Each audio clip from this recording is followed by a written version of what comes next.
3. Udah ya? Oke.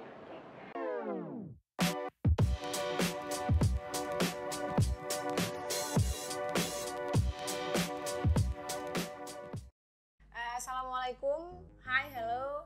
Selamat datang di vlogcast kedua aku. Terima kasih banyak ini sebelumnya buat teman-teman yang udah komen di video pertama. Yang belum nonton video pertama, please nonton dulu. Jadi terima kasih buat teman-teman yang udah ngasih saran konten apa yang akan aku buat selanjutnya gitu. Ada yang ngasih saran buat konten tentang pekerjaan, tentang vlog-vlog tentang newborn fotografi gitu. Terus ada yang ngasih saran juga buat vlog jalan-jalan, tapi karena masih corona mungkin aku pending dulu untuk vlog yang itu. Pokoknya semua yang bisa dijadiin konten dalam hidup ini aku jadiin konten lah pokoknya ya. Daripada nggak ada kerjaan gitu kan, kita ini jadi wanita harus kreatif kan, buat jajan, buat skincare. Jadi pokoknya apa yang bisa dijadiin video ntar aku coba belajar pelan-pelan, jadi biar teman-teman bisa terhibur dan juga bisa ada manfaatnya kalau nonton video aku gitu. Nah mungkin sekarang aku mau bahas dulu, aku ini bekerja sebagai seorang newborn photographer. Aku ini seorang newborn photographer gitu ya. Tapi sebelumnya sebelum aku menjalani profesi ini, aku itu udah banyak pengalaman di profesi lain gitu ya. Bukan banyak pengalaman sih, banyak jenis profesi yang udah aku geluti. Dari awal aku SMA itu aku udah kerja sebagai penyiar, aku udah pernah jualan pulsa, aku pernah jual buff juga, aku pernah kerja di toko besi, aku pernah kerja di ponsel, aku pernah kerja pokoknya kayaknya pernah jadi admin di bimbel, salah satu bimbel di Banda Aceh juga. Terus pokoknya ada beberapa lagi aku lupa. Aku ngomong gini bukan karena aku multi talent ya, enggak. Aku itu dulu kerja karena keharusan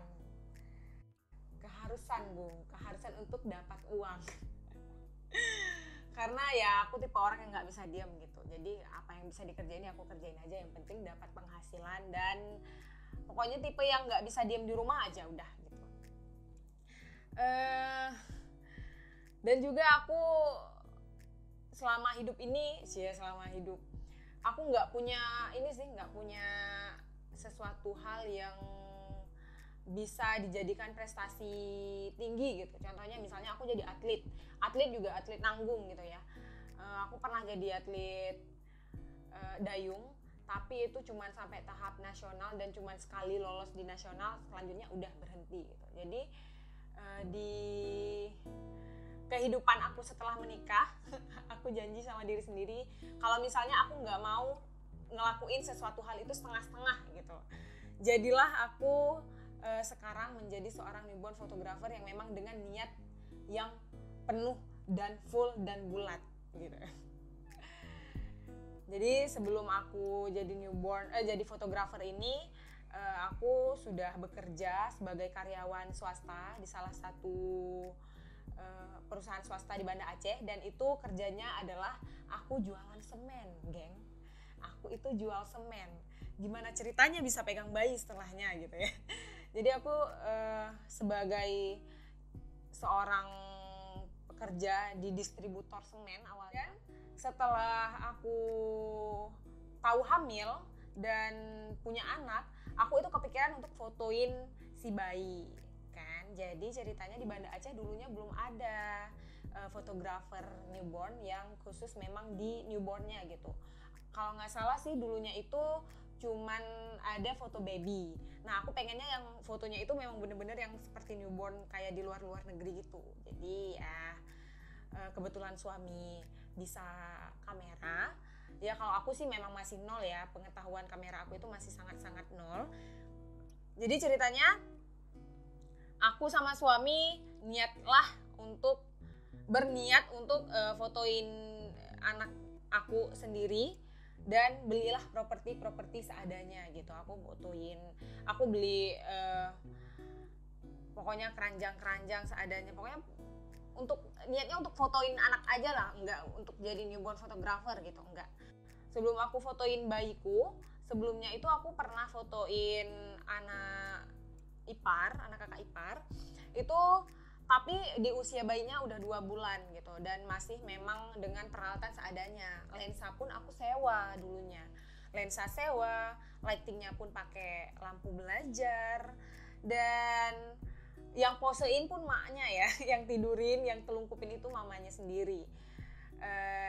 Jadi aku cuman sekedar fotoin doang, nggak fotoin sih, aku cuman pegang layar, pegang apa yang bisa dipegang gitu, karena yang fotoin adalah calon suami dulunya karena sebelum menikah. Jadi dan dari situ pun aku masih tidak berniat untuk menjadi seorang newborn photographer. Kenapa? Karena foto bayi itu susah sekali ya. Itu dulu aku mikirnya dulu, karena ya pokoknya ya dulu ilmunya juga belum ada, pokoknya foto bayi itu susah lah gitu. Dalam pikiranku foto bayi itu susah, dan memang aku nggak pengen jadi newborn photographer dulunya, nggak kepikiran sama sekali. Nah pas foto si anak sendiri, di sela-sela foto pas ngedit ngomong ke suami kan, kayaknya seru nih kalau dijadiin profesi, karena juga di 2018 itu newborn photographer di Banda Aceh belum rame. Nah kan peluang lagi ceritanya. Aku kerja itu karena peluang. Jadi aku lihat peluang fotografer newborn ini di Banda Aceh kayaknya bakal bisa bertumbuh gitu, karena aku juga masih apa ya istilahnya, masih mencari-cari gitu, karena aku kan judulnya nggak pengen jadi karyawan nih. Jadi ceritanya karena aku masih cari-cari, aku sebenarnya yang bisa dijadiin pekerjaan tetap, yang bisa dijadiin profesi yang benar-benar aku inginkan itu apa. Nah makanya aku kemarin nyoba lah gitu ya, jadi seorang fotografer dengan pengetahuan yang masih nol.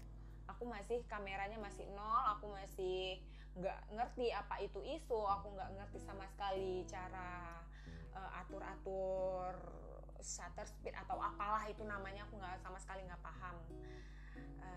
Dari situ aku berniat penuh, maka aku ambil langkah untuk resign dari pekerjaan. Dan dalam proses resign pun aku punya segudang drama sama orang tua. Ya biasalah, orang tua khawatir kan, udah kuliah, punya kerjaan tetap, punya kerjaan dengan gaji tetap, malah resign gitu untuk hal yang masih belum pasti gitu kan. Dulu masih ya 2018 untuk seorang fotografer, apalagi di genre newborn yang masih sangat awam di kalangan masyarakat, aku itu memang dikatakan nggak punya masa depan kayaknya dulu ya.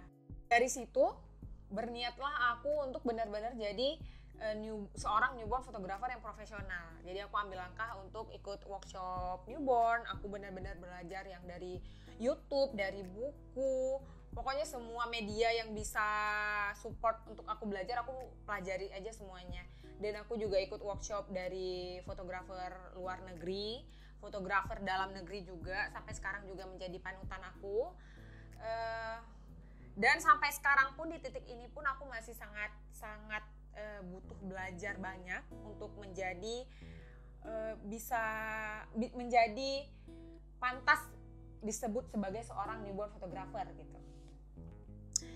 Jadi seperti itulah ceritanya. Intinya sih kalau kita mau ya apa aja bisa gitu. Kalau kita berusaha dengan sangat keras dan gak setengah-setengah. Kenapa aku kemarin juga pilih resign, karena aku ya gak bisa fokus di dua hal. Aku kayaknya mikirnya kalau misalnya aku nggak fokus di foto, aku nggak bakal bisa profesional. Aku mikirnya kayak gitu. Makanya aku ngambil langkah resign dan yaitu belajar. Aku pun lahirnya itu bukan punya bakat sebagai seorang fotografer, enggak. Aku menemukan bakatku ini, bukan bakat sih ya.